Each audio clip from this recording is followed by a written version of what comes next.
just Paul Brown Stadium. Just like you said, I'm a hard 5-1-3 Bengal fan, but you about to trample all over me, sacks and all that. Nah, sprinkle me in the ocean. All right. Big, had some deep sea fishing. Catch a big marlin. Toss you out there, something like bury that. me a butt. I'm serious. All right, well, there we go. We got two non-sports venue answers. So.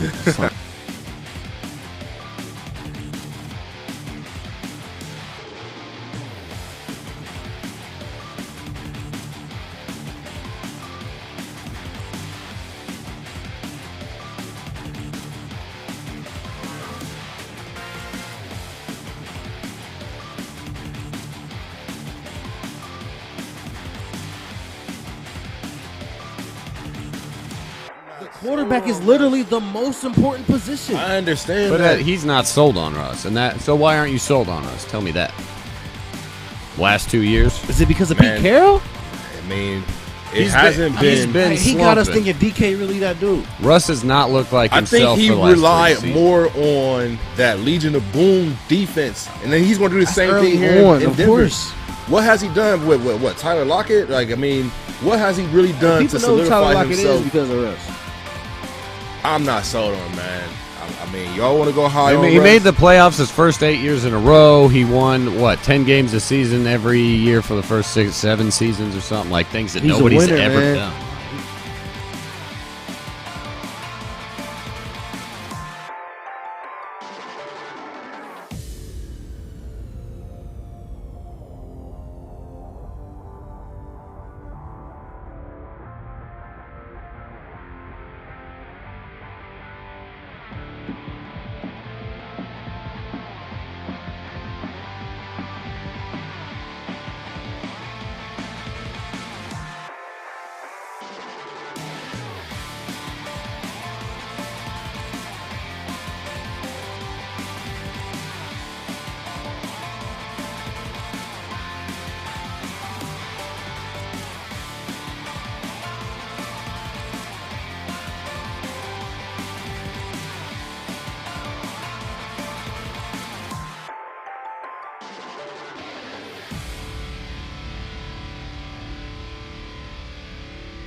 Welcome to another episode of That's Debatable.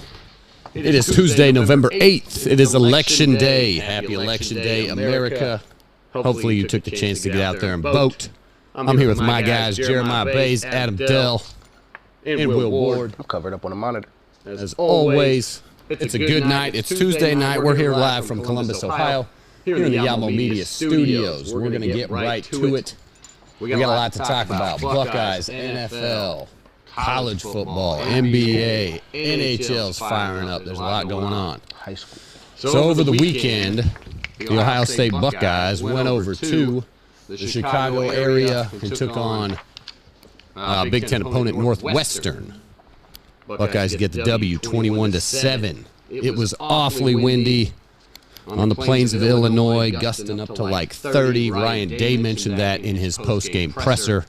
He said, man, it's awfully tough to throw the ball. You can't do it going into that kind of wind. Going downwind, it still plays, a huge impact. So they resorted to the run game. But the chatter here around Columbus the last couple days, there's, fans in a couple of bandwagons. There's nervous skeptics. And that's right, Will. And then there's steadfast optimists. I mean, we got Michigan coming around the corner. Everybody's looking ahead to that. So, what are our thoughts and feelings coming off of Saturday's Buckeye win, 21-7? How you feeling? You nervous? You nervous about their performance, that they didn't blow them out? It's nothing to get nervous about, man. I said it last week. I'm going to say it again for all the bandwagon fans that's not really used to seeing an Ohio State team not put up 55 points, not have CJ throw for 300-plus yards, not do record numbers. You're going to have games. And, yeah, this was a Northwestern team. They were coming in and only had one game that they've won. But it's going to be games that you come in, you're going to have to actually fight. We've seen them struggle a little bit because of the weather, because of the elements. But once again, at the end of the day, as long as you come out with a victory, as long as you come out a win and no one gets hurt and you can go on to the next week, what are we continuously crying about? So I want to see those guys continue to do what they do. Yeah, I want to see more points put up, but you see the defense they're holding. Let's talk about that. Let's talk about how we continue to get victories and still on the undefeated charts of the nation. So don't continue to focus on what we're not doing. Let's see what we are doing, and let's keep getting those dubs, man. That's all that really mattered to me. The fans want pretty. They want sexy. They want something shiny, like high flying. They want blowouts like what the SEC is doing. They're not satisfied with the fact that it was 25 miles an hour wind. You can't throw the ball in that type of environment. We got to do whatever we got to do to make it work. That's what we did. Exactly. I'm okay with that. I'm more impressed with the fact that my quarterback, who's not known for running, had more rushing yards than passing yards. At one point, he had 76 passing yards or 76 rushing yards. I can't complain about that, because I want a player that's going to do whatever it takes to get the job done, to get that victory, and that's what we had. Defense stood strong. Offense did what they had to do, and even my young got over 100. 111 if I'm not mistaken. So yeah, so that's all I can ask for. Fans, just slow your roll, calm down, it's cool. We ain't got to trip over no close games or hard fought games. You know, last week or 2 weeks ago with the Penn State, and it was fourth quarter. It took the fourth quarter for us to hit that stride. You know, things happen. Like, as long as you come out with the dub, you know, like you said, we 8-0. Can't complain. Just hold your horses, and we're going to get to the game when it matters. Right now, game in, game out, just get these dubs, and we're going to be sitting pretty at number 2, at least for the rest of the season. Yep, I think you got it right there. We got Indiana coming into town on Saturday. Sounds like that's going to be a big noon, maybe? Yeah, probably big noon noon for for sure sure. on Yeah, it Fox. So yeah, you know, that's Buckeyes just kind of need to keep holding it down. Yeah, that's when there's conditions like that, you got to pivot, improvise, get a little new game plan. And yeah, people are upset you don't blow them out, but you know, they got the job done, and that's what it's about. So, you know, unlike some other teams, you mentioned the SEC that didn't get it done over the weekend. Speaking of Alabama, going down to LSU in a great game down in LSU in Baton Rouge at Death Valley. Big play, LSU going for 2, converting, shutting them down. It's always a good day when you can wake up and Alabama's got 2 losses in there. LSU looking good, rolling hot. And as you know, we're currently talking about college football's best. I believe ESPN's got the CFP going on right now. So when we get an update a little later during the show, you know, we'll bring that up, talk about the latest top 4, what that playoff picture's looking like. But undefeated Ohio State, undefeated Michigan, going to have some big implications. And the other one we got to talk about, man, Georgia Bulldogs blowing out Tennessee. Tennessee gets throttled. They only put up 13 points. Dude. Yep.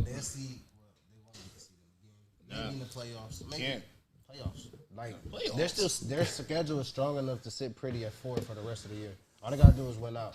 And who's gonna Stranger things, Pep. TSC. TCU, dude, Horned Frog season, man, undefeated in the Big 12, rolling up. It could be We got our purple on. We got our Horned Frog purple on. You ain't know it? This ain't for them Horned Frogs, but you know, I do rock with the purple.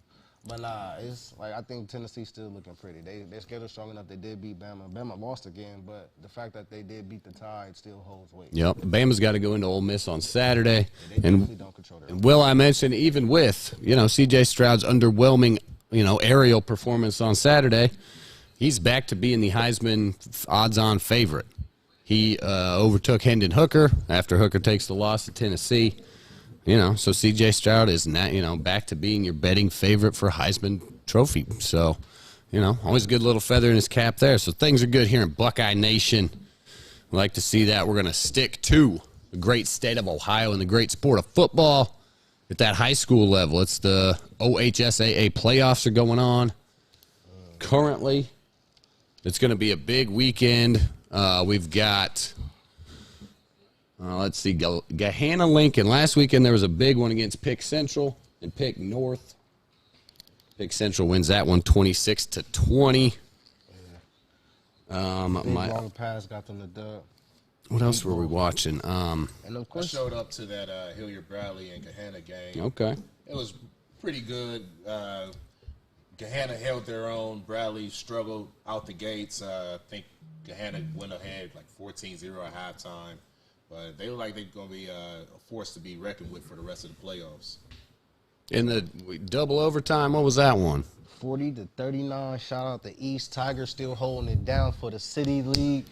It ain't my East More Warriors, but I guess this time East Less is East More. See what I did there? But shout out to the Tigers, man. They doing their thing. They go on to face Steubenville next week. Let's get that dub. That's going to be a tough matchup. But I'm sure that these Tigers was going to just bring it out on top. You know, the eye of the Tiger, he was something strong. Representing the city. Yeah, you represent Tigers right now. That's right. Division I. The other side of that, you got Upper Arlington, you know, covering the Columbus kind of metro area. Yeah. That Division I, Region 3. You've got Upper Arlington taking on New Albany, and on the other side of that, Gahanna Lincoln and the Pickerington Central. So definitely, you know, some of the big names in high school football around the city advancing through the playoffs like they were expected to do. So, yeah, if you're free this weekend, it's fall. It's high school playoff football here in the great city of Columbus. So lots of opportunities there. And all those brackets up on the OHSAA website, ohsaa.org. You can check that out. And as well, Ohio Football Weekly with Marty Bannister is not going on anymore. But it was just, you know, it was good to have that content. It was good to have Marty throughout the season on Yamo Media. Kept us in tune with the high school season. So, but moving on, as we like to do, we're going to get into some NFL. We're going to do a little recap. NFL Week 9. Well, Will, your Bengals got it back together. I was dead wrong about Carolina covering the spread there. We had a historic day for Mr. Joe Mixon. Yeah. Thursday night football opened with the Eagles and the Texans taking care of it there. Eagles took care of business. They sleepwalked through that game, but they showed some signs that if you watch on film, the right team could get them. The right team could definitely get them Eagles. That's what I'm going to say. Well, in Houston, I don't know. You know, they got a problem. Houston struggles for sure. They showed fight. They showed poise for a That little Ricky Pierce. bit. That Ricky Pierce, man. Ran it down their throat. That's the recipe. But they ain't roll over. You know, you can't show that you tanking. Yeah, well, that's who you're tanking for. Hopefully he's not seeing. Right. The Jets took down the Bills. That was probably the big story of the week. Another big story, the Packers losing to the Detroit Lions. Is that a big story? No, it's not a big story. It's just gross. Make it a big It's story. ugly We football. don't have to make it a big Packers aren't scoring that many points. 9. That's to be expected from the Packers. Yep. What wasn't expected was Justin Fields having 4 touchdowns and running all over the field Like 170 against the Miami Dolphins. Record-setting day. Justin Fields, 178 yards. The regular season single game record rushing yards for a quarterback. Goodness gracious. Just let loose. You know, it's speed. It's nice to see Justin Fields finally getting getting a chance, performing well. I think they heard me complaining, man. Remember I was telling you I felt bad for Justin Fields, and shortly after that, there was that Thursday night game when they was dropping them balls. And shortly after that, they've been finding their ways and hit their stride. They probably got cheated a little bit, too. Claypool did get interfered. So, but, you know, this second place is what they're fighting for in the North. Shout out Justin Fields. Well, you never know. I don't think they're going to make the playoffs, but it looks good. It looks like they're finally using him, allowing him to be the weapon. I mean, when you only have so many weapons in your arsenal, you're going to take and use what you have. And if you're not using Justin and you're using him the right way, then you kind of, like you keep saying, you're tanking for whatever reason. But I think they're seeing the upside and they're seeing the future and they're trying to see what they can do right now to prepare for the future. You've seen them go out and make moves for Claypool. They can move those guys on the defensive end to make room for new draft picks that's going to be coming in. So open up cap space. Roquan was going to need to get a contract soon. Right. So those guys over in Chicago, I keep telling you, man, that NFC North is not going to forever be ran by the Vikings. That's running it right now. Guaranteed they're running it right now. But it's only going to be for so long. So we shall see, man. Sound like a little bit of hater. This is no crystal ball. This ain't no foreshadowing. But, I mean, we've been doing this for a long time now. I've been doing my homework. And I know what's going on. I've been telling you since the beginning of the season, week 1, I said against San Francisco, Justin was going to come out and have a baller game, which he did. And he's been elevating each and every single week. So now he's coming to fruition. He's been doing it since always. Hey, man. Coming for the North, no, that's slow. It's us. It's been the Packers division. It's our turn. Dude, the last 3 weeks, the Bears have scored 32, 29, and 33. Against good teams. Against pretty good teams. The Patriots defense, stout Cowboys defense. But you give up 35, 49.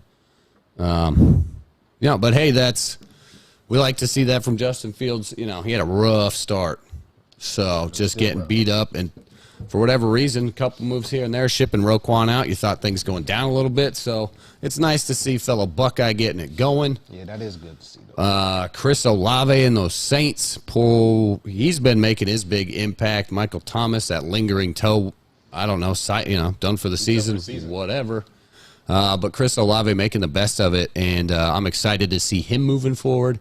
And he's getting QB play from Taysom Hill, busted up Jameis, Andy Dalton. I mean, so Olave, as a rookie wide receiver, making a huge impact. Offensive. No, it might be Kenny Walker though. Now, but but he's up there. Yeah, he's up there. And I know he had a pretty big night last night, but that was an ugly game against the Ravens. The Saints did not look good. I don't know if it was the Saints didn't look good or we're starting to see that transition of the Ravens really starting to turn that corner. You've seen the addition of Roquan, and he's looking like that linebacker that the Ravens been missing since Ray. Yeah. So I like what I saw in him, that secondary with Marcus Peters back there.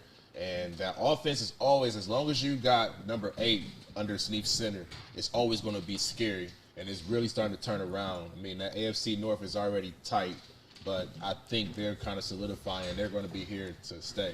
So. Oh, you mentioned that. Yeah, Roquan looks like a happy man. He had a couple tweets, he said, we got that energy. He's feeling it. Justin Houston had a monster game last night. So, a couple pieces, one piece here and there can make a big impact. The flip side, like you said, Claypool earlier, I'm interested to see how he shakes things up. Chargers, Falcons, get kind of a good game, some pretty ugly football. Austin Eckler was in my contention for Baller of the Week, but he made some bad plays. He had a drop catch, he had a lazy fumble, and he was upset with himself. He's still grounded and pounded, got his thing done, and he carried the load when they're without Williams and those guys. Falcons up and down.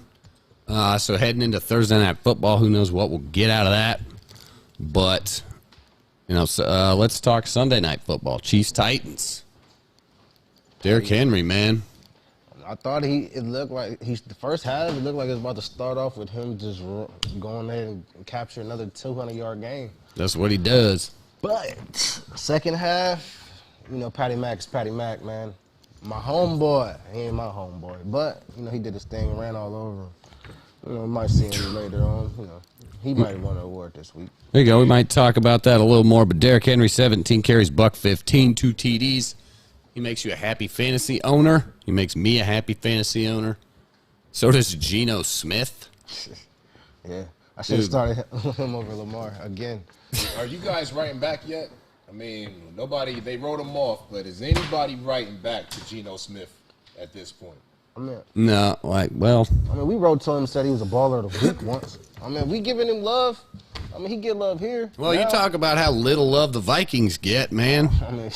Nobody expected them there. Geno gets zero love. Actually, all right, hang on. My buddy sent me one on Instagram. I think it was Sam Acho on Speak for Yourself, maybe. on Fox Sports speak now. No shameless plug for Acho. But he was, hey, man, watch dudes that know what they're talking about. But he was talking about Geno and how, like, that is the ultimate kind of statement against Russ Wilson. It's like Russ could never had that offense performing where it was in a funk against, the head coach, couldn't get things going. And Geno steps in and has this offense running better than it has in 10 years, basically, with a lot of the same parts and things. You add Kenneth Walker, but it's a big addition. But a lot of, and Geno's making good decisions, and he's throwing great balls. So, I mean, most improved player. But Geno Smith, definitely, one of those underdogs of the year with his big performance. So, any other takeaways from Week 9? Hey, shout out to my man Joe Mixon, man. Breaking records, 5 touchdowns, a new franchise record for the Cincinnati Bengals. I try not to put too much look on that game. It was against a guy, Baker Mayfield, come back into the game. Put some points on the board. Put some points on the board against the third string. 3 touchdowns. He ain't done that in a while. But I'm not too heavy. I know, Cam, you out there watching, man. I'm not too heavy on this win by Cincinnati. That's what we're supposed to do. We want to take this week off. Hopefully Jamar continues to rehabilitate himself, get himself prepared. But we all looking forward to that next game. We're going to see them Squillers again. So this time we got to go over to what used to be Heinz Field, and we're going to take care of business. So like I said, I'm not looking too far into this win. It's what we're supposed to do. But the rest of the road, and this goes for the rest of the NFL, the easy part is over with. Now it's the second half. So now all those teams that's 7-1, 8-1, 6-2, now you got to put up and shut up because everybody's going to play spoiler at this point. Either striving or you surviving. Either striving or you surviving. So it's either you're going to show up, you're going to show out, show off, or you're going to be sitting at home, sit next to us somewhere. So anybody that's not going to be making the playoffs, hey, feel free to join this crew of That's Debatable right here, man. We'd love to have some of those guys on the show. Well, since he lost the week before, right? Yeah, they lost to Cleveland. All right, but they battled back. But so coming off of that loss to Cleveland, it's like, Jimmy Chase is out. That aerial attack is gone. They can't trust the run game. Mixon struggled against the Browns. Right. Browns got a great run D, but that was the narrative coming off of Week 8. So what do they do in Week 9? Right that ship, run the ball, pound it away, and man, it was all mixed in the first half. And I got caught in a terrible fantasy bye week, so I just plugged in Samaje Perine. So maybe he'll get a vulture touchdown. So Mixon stomps the first half. I was like, great, they're going to sit him. I'm going to get lucky. Perine's going to get some touches. Man, was I wrong. It was rough week on my bye week. Yeah, fantasy bye weeks, man. Struggling. So prepare for that stuff. But anyway, it's all right. I could survive it. I was 6-1 or 7-1. So I'll take the loss. Other notes just came in, today or yesterday? Dude, Jeff Saturday? Saturday? I was just watching him. He was just caping for my Vikings. I was like, okay, I'll rock with Saturday. Oh, now he a head coach. I don't know what happened. Hey, Reggie Wayne is in the building, in case y'all didn't know. But, shout out to Jeff Saturday. I mean, good luck, but, dude, what are they doing? That's got to be. The Raiders suck. Absolutely zero head coaching experience. Exactly. He hasn't coached at the high school level. He hasn't coached at the college level. He's an analyst. Granted, he does homework. He was a leader of the Peyton team. I mean, yeah, man, it's a total different. He's good friends with Ursay. That's really what I heard. The hearsay is he's with Ursay. Nice. Well, that's the dude writing the checks. That's a good man to get along with, I guess. Yeah, that sucks. But I'm pretty nervous. I mean, dude, that gives me anxiety thinking about the stress he's going to have and having no idea what he's doing. Like, he's an interim coach, and if you can find, if he's a good people person.